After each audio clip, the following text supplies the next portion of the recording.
सभी को नमस्कार, जोहार। पहले मैं सबको अनुरोध करना चाहती हूँ, ये बेटियों के लिए, बहनों के लिए जोरदार ताली हो जाए, क्योंकि मुझे बताया गया है, मैं भी जानती हूँ, राजस्थान ऐसी जगह है जहाँ दूर दूर गांव रहता है। और आज मैं अभिभूत हूँ, क्योंकि मुख्यमंत्री बनने के बाद मुख्यमंत्री ने मुझे मिलने के लिए आए थे। उस टाइम मेरा प्रोग्राम ऑलरेडी राजस्थान के लिए बन चुका था, तो उन्होंने बोले, मैडम आपका प्रोग्राम हम लेना चाहते हैं और महिलाओं का प्रोग्राम, महिलाओं को हम इकट्ठा करने चाहते हैं, क्योंकि मुख्यमंत्री बनने के बाद महिलाओं का सहयोग, बहुत सहयोग मुझे मिला। इसीलिए उनको मैं अभिनंदन करना चाहती हूँ, उनको मैं धन्यवाद देना चाहती हूँ और कुछ ऐसे मैं अवार्ड करना चाहती हूँ, कुछ देना चाहती हूँ उनको। और आपका प्रोग्राम तो चाहिए। मैं आज देख के अभिभूत हूँ, मैं बहुत खुश हूँ। इतने तादाद में महिलाएं एक साथ राजस्थान में आए हैं, इसीलिए मैं आपको बहुत बहुत धन्यवाद देना चाहती हूँ। गौरवमय परंपराओं की भूमि राजस्थान में आकर मुझे अत्यंत हर्ष का अनुभव हो रहा है।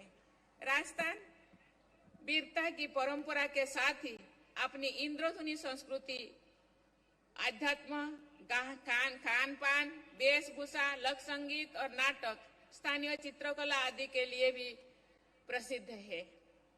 राजस्थानवासी पधारो मेरे देश की भावना से अतिथि सत्कार के लिए जाने जाते हैं। इस राज्य ने शांति, सद्भाव और भक्ति के अनेक आदर्श प्रस्तुत किए हैं, जिसमें गरीब नवाज, ख्वाजा मोइनुद्दीन चिश्ती, मीराबाई, पन्नादाई जैसे महान उदाहरण है। इस धरती को मैं नमन करती हूँ। स्वयं सहायता समूह द्वारा किए जाने वाले कार्य समाज के वंचित एवं पिछड़े वर्ग, खासकर महिलाओं को आश्रित होने की स्थिति से निकालकर स्वावलंबी बनाने में प्रभावी योगदान दे रहे हैं। इसीलिए इस कार्यक्रम को संबोधित करते हुए मुझे हार्दिक प्रसन्नता हो रही है।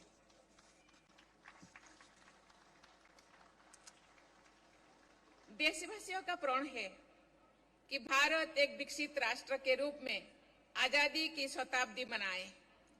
इस लक्ष्य की पूर्ति के लिए हमारे आत्मनिर्भर होना अत्यंत आवश्यक है, लेकिन ये तभी संभव है जब देश की प्रत्येक महिला सबला हो, आत्मनिर्भर हो और सशक्त हो। राजस्थान की महिलाओं ने हमेशा अपनी कर्मठता से न केवल अपने परिवारों में बल्कि यहाँ की आर्थिक प्रगति में भी अमूल्य योगदान दिया है।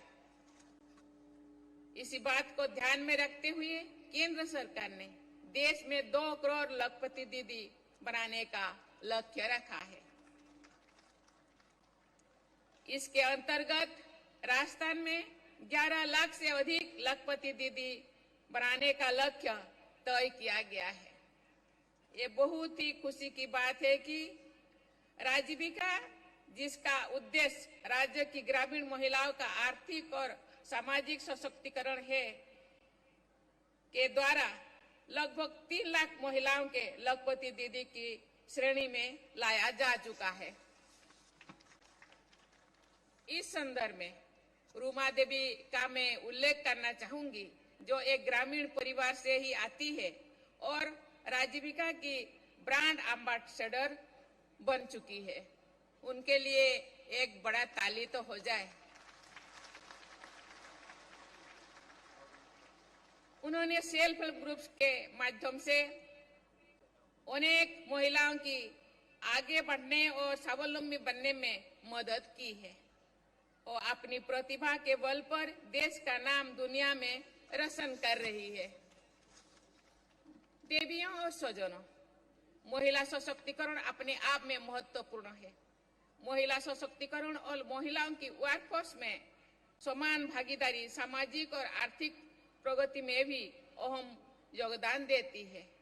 कोई भी देश अपने 50% आबादी की अपेक्षा करके आगे उपेक्षा करके आगे नहीं बढ़ सकती है।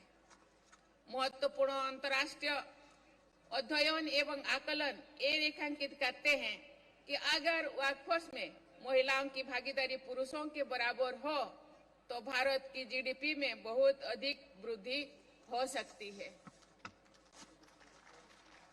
हाल ही में राष्ट्रपति भवन में हर स्टोरी माय स्टोरी कार्यक्रम में बात करते हुए सुप्रसिद्ध समाज सेविका सुधा मूर्ति जी ने बताया था कि कैसे सामाजिक विरोध के बावजूद उन्होंने इंजीनियरिंग में अपना कैरियर बनाया। भारत का इतिहास ऐसे असंख्य उदाहरण से भरा हुआ है जहां महिला ने समाज के निर्माण में अपना बहुमूल्य योगदान दिया है। इस स्टेज में आने से पहले मैं जो स्वयं सहायता बहनों का द्वारा यह जो स्टॉल है वहां में एक एक से पूछा वो महीने में या साल में क्या क्या कैसे वो रोजगार करते हैं। मैं तो सुन के हैरान हूँ। कोई समूह ने बताया कि हम जो 3 साल में 100 करोड़ से ज्यादा उनका टर्नओवर है। कोई समूह ने बताया कि पर हेड 50,000 तक वो इनकम करते हैं। कोई ने बताया ने 15,000, 20,000, 30,000 तक महीने में हम इनकम करते हैं। ये बहुत बड़ी बात है। ये केवल परिवार के लिए नहीं, ये देश के लिए सहयोग है। देश को आगे बढ़ाने के लिए ये सहयोग है। इसीलिए महिला अबोला नहीं है, असबोला है। देश को आगे बढ़ाने के लिए ये इनका योगदान बहुत जरूरी है। इसीलिए माननीय प्रधानमंत्री जी को मैं धन्यवाद देना चाहती हूँ। महिला को आगे बढ़ाने के लिए हर तरीके के सहयोग उन्होंने दे रहे हैं।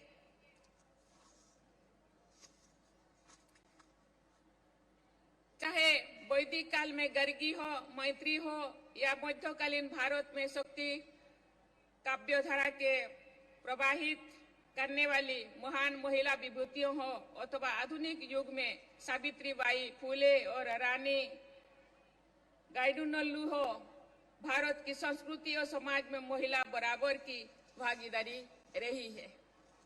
आज देश की महिलाएं इस परंपरा को आगे बढ़ा रही है। मुझे खुशी है कि इस राज्य की गुलाबो सोपेरा जो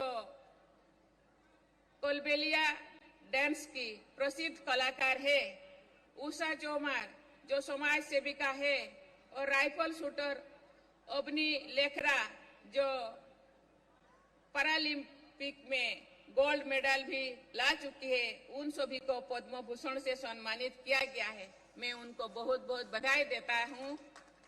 मैं सबको अनुरोध करूँ उनके लिए आप थोड़ा ताली बजाइए। हम उनसे सीख सकते हैं, प्रेरणा ले सकते हैं और उनसे प्रेरणा ले करके आगे बढ़ सकते हैं। मैं आज इला भट्ट जी का भी जिक्र करना चाहूंगी, जिन्होंने सेल्फ एम्प्लॉयड वुमेन एसोसिएशन, जिसको सेवा कहा जाता है, की स्थापना की। आज सेवा के 20 लाख से अधिक सदस्य है। इला जी ने महिलाओं को न केवल आर्थिक रूप से आत्मनिर्भर बनाया है, बल्कि सामाजिक दृष्टिकोण को बदलने और भेदभाव को मिटाने में भी महत्वपूर्ण योगदान दिया है। मुझे बताया गया है कि गैर सरकारी संस्थान सृजन की मदद से राजस्थान के पाली जिले में कास्टर्ड एप्पल के खरीद, प्रसंस्करण और विपणन के लिए घूमर महिला प्रोड्यूसर नामक समूह कार्यरत है। कोई गांव में इस समूह के कलेक्शन सेंटर्स भी है। ये प्रसन्नता की बात है कि अनेक महिलाओं को घूमर में रोजगार प्राप्त हो रहा है। इस उदाहरण से ये स्पष्ट होता है कि वैल्यू एडिशन हमेशा जटिल नहीं होता है, तथा स्वर्ण तकनीक के प्रयोग से भी पर्याप्त लाभ संभव हो सकता है। देवियों और स्वजनों, महिलाओं को अधिक आर्थिक स्वावलंबी, व्यक्तिगत स्वतंत्रता और राजनीतिक शक्ति प्राप्त हो, इस दिशा में भारत सरकार ये संभव प्रयास कर रहे हैं। सरकार ने वर्कफोर्स में महिलाओं की भागीदारी और उनके रोजगार की गुणवत्ता में सुधार के लिए कई कदम उठाए रहे हैं। श्रम कानून में कई सुरक्षात्मक और सहायक प्रावधान शामिल किए गए हैं। सरकार ने ऐसी कई योजनाएं शुरू की है जो महिलाओं के जीवन स्तर को ऊपर उठाने में सहायक साबित हुई है।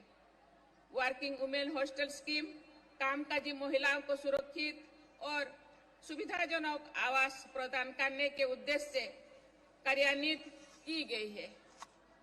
वर्ष 2015 में बेटी बचाओ बेटी पढ़ाओ अभियान शुरू हुआ है, जिसका उद्देश्य चाइल्ड सेक्स रेशियो में गिरावट से संबंधित मुद्दों का समाधान करना है। हमें सुनिश्चित करना है कि देश का प्रत्येक नागरिक आर्थिक और सामाजिक रूप से सशक्त हो। इसके लिए आवश्यक है कि जेंडर गैप की खाई को जल्द से जल्द भरा जाए। सरकार ने न केवल महिलाओं के सामाजिक और आर्थिक विकास के लिए कई कदम उठाए हैं, बल्कि राजनीतिक भागीदारी सुनिश्चित करने की दिशा में भी बड़ा कदम उठाया है। हाल ही में नारी शक्ति बंधन अधिनियम पर पारित किया गया है, जिसमें महिलाओं के लिए लोकसभा और विधानसभा में 1/3 सीटें आरक्षित करने का प्रावधान है। लेकिन अभी महिला सशक्तिकरण की यात्रा में बहुत आगे जाना है। आज भी सामाजिक और आर्थिक क्षेत्र में जेंडर के आधार पर प्राथमिकता जैसी समस्याएं बनी हुई है। महिलाओं को ओनरशिप एंड प्रॉपर्टी राइट्स के लिए संघर्ष करना पड़ता है, जिसकी वजह से उन्हें क्रेडिट या लोन मिलने में कठिनाई होती है। वैश्विक महामारी कोविड-19 जैसी आपदाओं का कुप्रभाव महिलाओं पर अधिक पड़ता है तथा महिला पुरुष असमानता को खाई और बढ़ जाती है।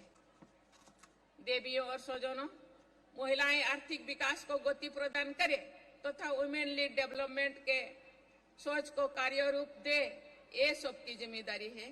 जागरूकता, शिक्षा और कौशल विकास को आधार बनाकर हमें आगे बढ़ना होगा, जिससे महिला और पुरुष दोनों ही आर्थिक प्रगति करते हुए देश, समाज और विश्व कल्याण में बराबर के भागीदारी बने। मुझे विश्वास है कि इस लखपति दीदी सम्मेलन में महिला सशक्तिकरण और समावेशी आर्थिक विकास को प्रोत्साहन मिलेगा। मैं कामना करती हूँ कि सभी बहनें आर्थिक रूप से समृद्ध और सामाजिक रूप से सशक्त होते हुए राजस्थान और भारत की प्रगति में अपना योगदान देते रहेगी। इसी के साथ ही मैं पुनः आप सभी को बहुत बहुत धन्यवाद दे करके मैं अपनी वाणी को विराम देती हूँ। जय हिंद, जय भारत, जय नारी शक्ति।